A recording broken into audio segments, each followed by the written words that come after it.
Right now, inside you, lives the same Spirit that raised Jesus from the dead. He spoke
conviction when something isn't right.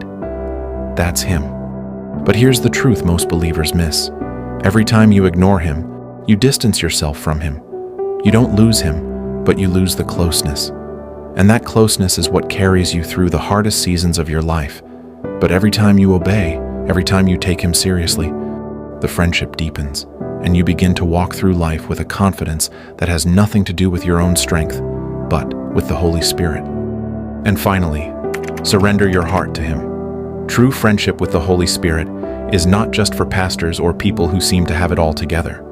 The Holy Spirit is not looking for perfection. He is looking for an open heart, a heart that wants to walk with Him as a friend. Peter was a rough fisherman with a temper who denied Jesus 3 times, yet in Acts 2 the Holy Spirit fell on him, and he preached one sermon that changed 3,000 lives.